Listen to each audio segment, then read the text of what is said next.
1. Part 1. You'll hear a telephone conversation.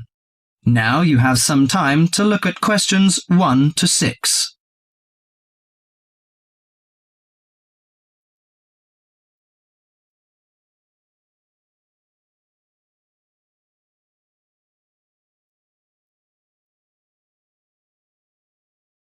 Listen to the conversation and answer questions 1 to 6. Good morning, Country Comfort Albury. Oh, hi. I'd like some information, please. I'd like to find a double room to stay for the weekend. What kind of rooms do you have? Well, we provide a variety range of accommodation depending upon your likes. The guest house room costs $45 per night. It provides air conditioning and shower, and a waterfront room costs $80 per night. It has got its own balcony overlooking the foreshore of the lake. We've got a kid. How do you charge for children? Extra bedding is available if you require that. If the kid is aged 12 and below, the cost is $10 per night for the guest house room and $15 for the waterfront room. Do you have a swimming pool, tennis court or something like that? Yes, we've got a swimming pool, which is free for all the guests. But the tennis court charges $8 each hour, including the rent of rackets. How about other facilities? We provide free off-street car parking and internet access. We also installed in-house movies, but that costs $4 per hour. Oh, we don't think we need that. Because of the kid, you know. We don't want him to see movies on the weekend. Well, we also offer ironing equipment in the room. That's useful, I think.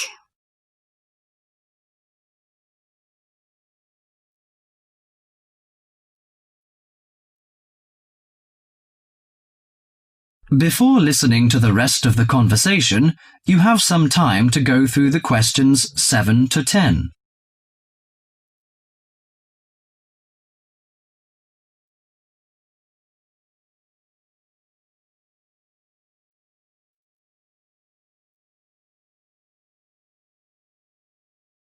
Now listen to the last part of the conversation and answer questions 7 to 10. Great! Could you tell me the address? How do we get there? Yes, it's Country Comfort Albury, Albury, at 648 Dean Street, New South Wales. 648 Dean Street, Dean, is that right? Yes. Well, I wonder what activities are available there in this season. You know, we want to have an indulgent weekend in the boring winter. Oh, you'll not get bored here. You know, Albury is the perfect base for alpine skiing. Besides that, winter's frosty alpine air encourages walks through mist-laden valleys. You can walk alongside rushing streams and waterfalls. After returning to the warm and comfortable lounge, you can sit by the open fire. I think this is the ideal time of year to nourish your body at the Salus Spa. The idea of skiing doesn't appeal to me very much, but it sounds good to have a relaxing walk through the valleys. Maybe after that, I'll have a massage and some soaking in the spa. And you know, this hotel is perfectly located in a quiet position off the main highway in central Albury. It's within walking distance of licensed clubs, restaurants, shops, and the central business district. It's known for its excellent cuisine and warm Australian hospitality. Good. It's a good idea to taste the tasty dishes in one of the restaurants. My wife may be interested in shopping. She's always keen on that. I think I'll contact you later. Thank you very much. That is the end of part 1. You now have half a minute to check your answers.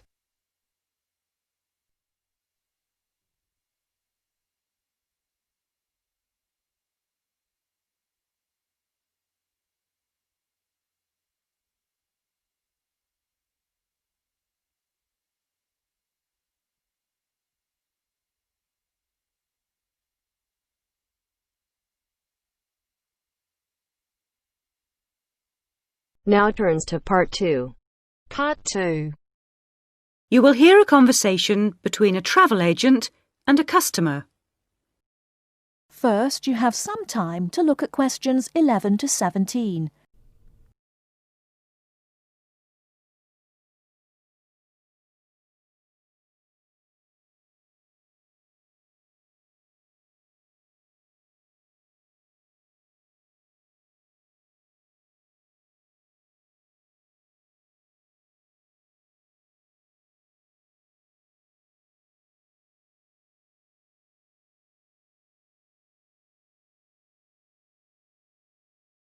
Now, listen carefully and answer questions 11 to 17. Good morning. Can I help you? Yes, I'd like to get some information about trips to New Zealand. Certainly. Take a seat and I'll be right with you. Thanks. Now, where would you like to go in New Zealand? Well, I was hoping to do a bit of travelling around, actually. There are a few things I'd like to see and do before I go back home. Right. One thing I really want to do is go to Christchurch. I have relatives living there that I can stay with, my mother's cousin, and I've heard it's a nice place. Yes, it's a lovely city. And staying with relatives will help with the budget, of course. The budget? It will save you some money. Oh, right. Well, I'm not too worried about that. I've saved quite a bit of money working in Australia. Oh, that's nice. Good for you. Well, you know that New Zealand consists of two main islands, the North Island and the South Island, and Christchurch is on the South Island. Is it? I was never very good at geography at school. Do you have a map I could look at? Sure. Here we are. Right, I see. And, well, then I'd also like to spend some time in Auckland, and maybe I could do an English language course there. Can you organise that sort of thing for me?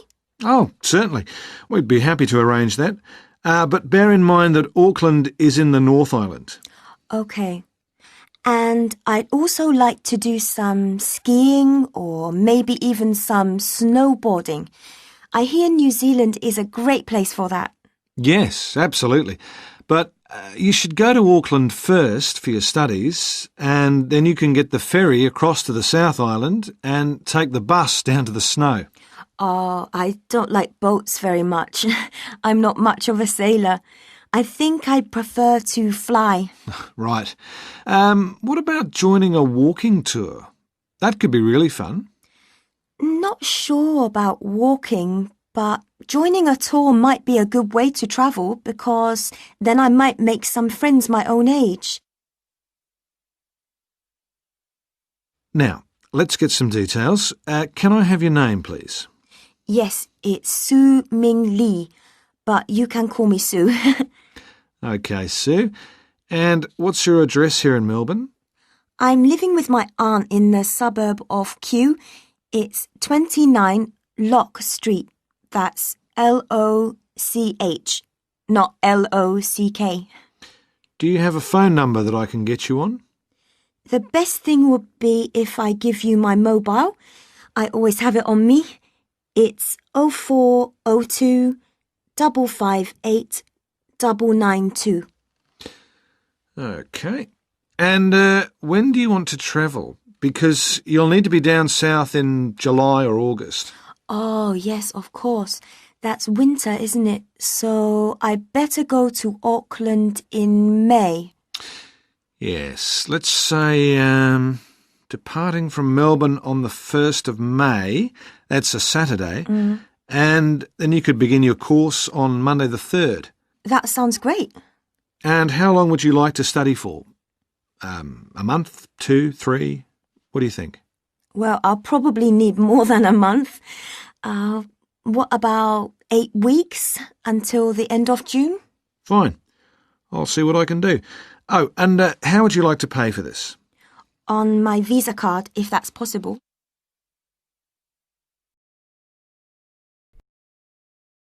Before you hear the rest of the talk, you have some time to look at questions 18 to 20.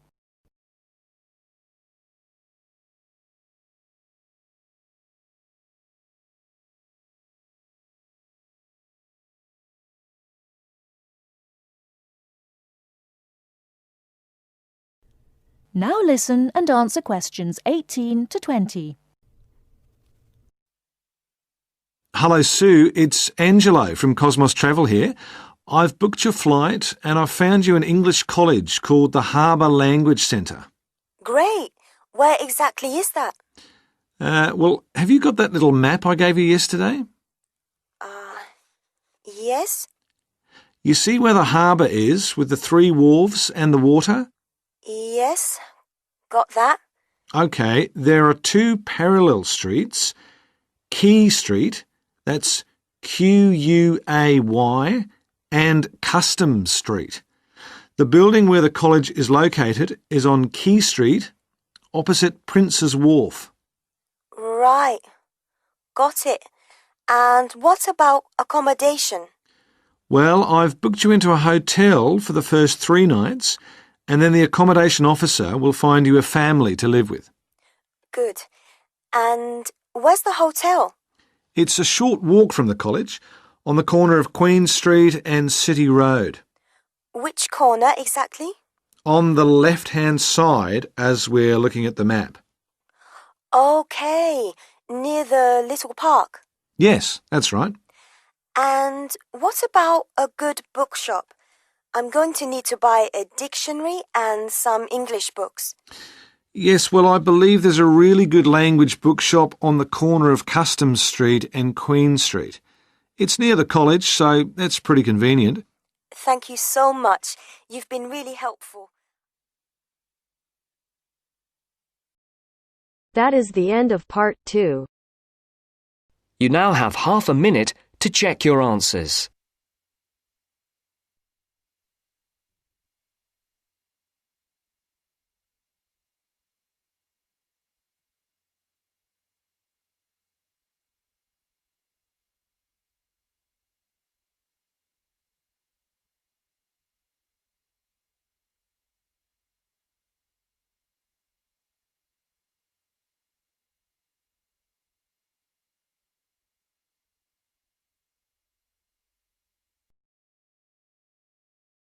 Now turns to part 3. Part 3. You will hear a conversation between a student, Dave, and his tutor about a project that Dave has done about work placements. First, you have some time to look at questions 21 to 25.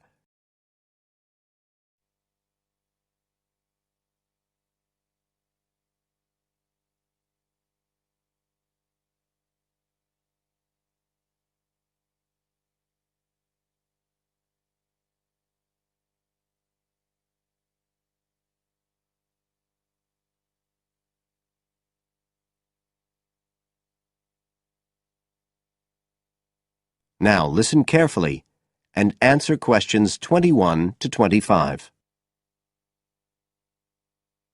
Good afternoon, Dave. Come on in and take a seat. Hi, Dr. Green. Thanks. Oh, hang on a minute. I'll just find the first draft of your project paper and we can have a look at it together.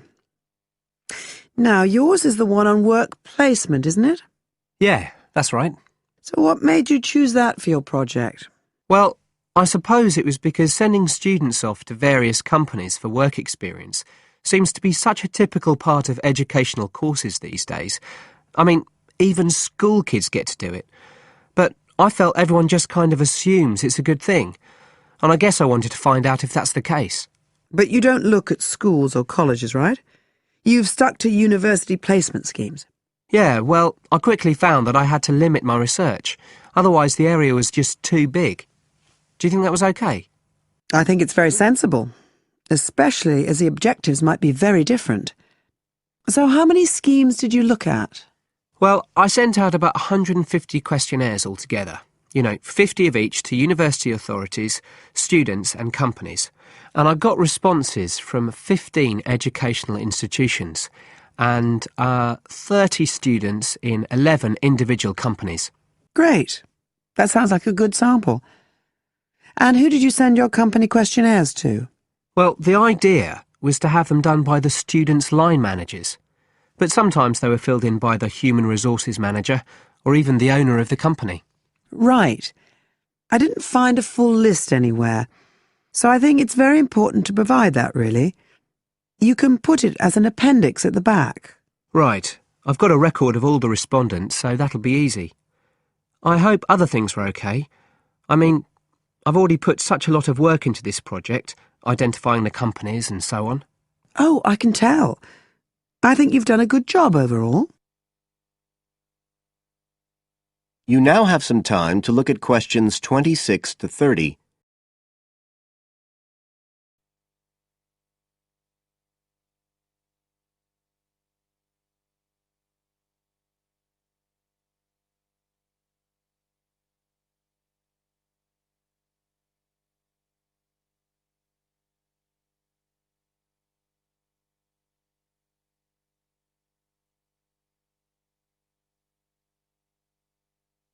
Now listen and answer questions 26 to 30. I thought your questionnaires were excellent, and you'd obviously done lots of background reading, but there were a few problems with the introduction. First of all, I think you need to make some slight changes to the organisation of your information there. At present, it's a bit confused. OK. What did you have in mind?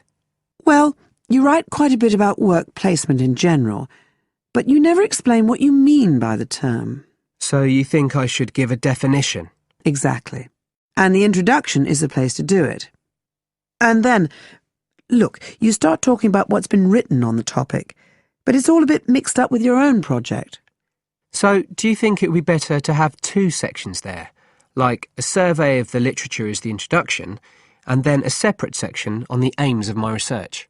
I do. You can include your methods for collecting data in the second section too. It would be much clearer for your reader.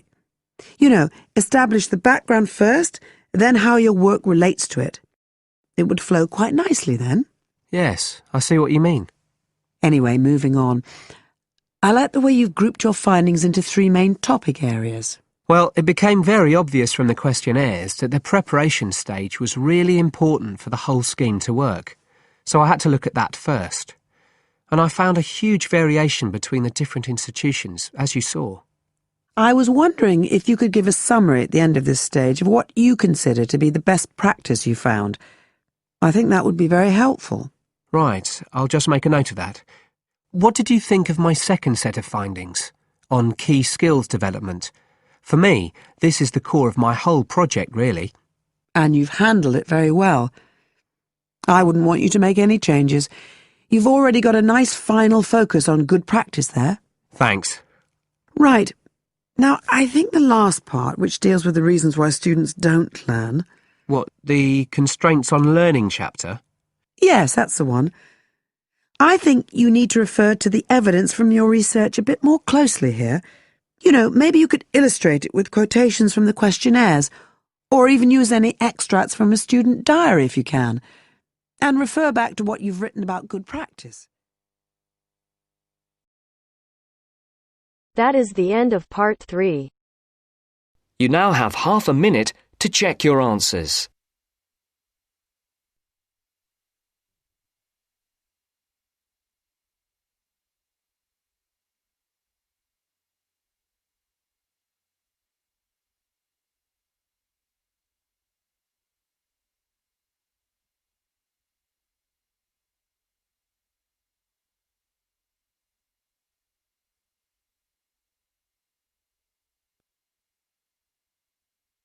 Now turns to part 4.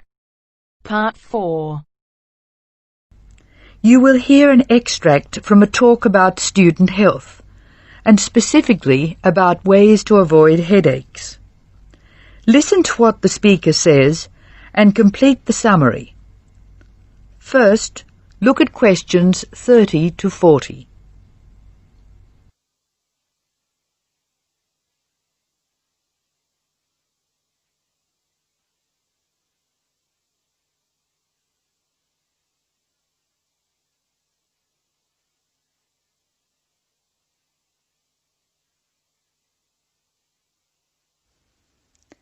As you listen to the talk, answer questions 30 to 40.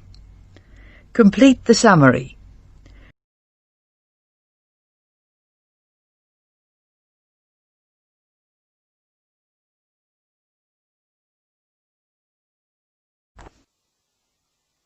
Hello, welcome to the Student Orientation Programme. Today's session is on health issues, and this talk is about headaches and how to avoid them. It may surprise you to hear that headaches are often caused by hunger. In fact, one study suggested that 70% of headaches are related to hunger, which makes it the principal cause. The advice is simple. Eat 3 meals a day and try to keep to a fairly regular schedule of meals. People associate noise with headaches, and for most of us, excessive noise creates the conditions for a headache. Very loud noise is unpleasant, and people usually remove themselves from it. Having said that, younger people tend to tolerate noise better than their elders, so I may be leaving noisy places far earlier than you. Just remember that exposure to too much noise may predispose you to a headache. Of course, we all associate headaches with studying. In fact, the headache probably doesn't come from the studying so much as from being tense. When we study hard, we often hunch over our work. Try raising your shoulders and tensing them, and now relax. Can you feel how much more comfortable a relaxed stance is? Another thing, it's very important to check that you're working in a good light. It will not actually hurt your eyes to work in a bad light, but it will make you tired very quickly and is very likely to give you a headache. What's more, if you have the book flat on a desk in front of you, it will be harder to read, and you'll have to hold your head at an odd angle. It is wise to have a book rest, which raises the material you are reading 45 degrees to the desk. This will help reduce your chance of a headache. Try to relax before bed so that you will be relaxed when you try to sleep. A soak in a hot bath may be helpful. It's also important to really sleep when you go to bed. A good mattress is a wise investment for people who want to avoid headaches. This talk seems to keep coming back to tension. Tension may cause you to chew too forcefully, clench your jaw or grind your teeth, and this in turn may lead to headaches. It is very easy to say that you shouldn't grind your teeth, and very hard to stop, particularly if you grind your teeth in your sleep. Try to avoid situations which will make you tense, particularly just before bed. If you do compulsively grind your teeth in your sleep, ask your dentist about a soft mouth guard. In general, try to eat regular meals and avoid tense situations. Be sure you get plenty of exercise. Hopefully your headaches will be greatly reduced. One other thing I should point out, avoid smoky rooms and cars. Such places certainly encourage headaches, and the smoke may be doing you quite serious long-term damage. That is the end of part 4. You now have half a minute to check your answers.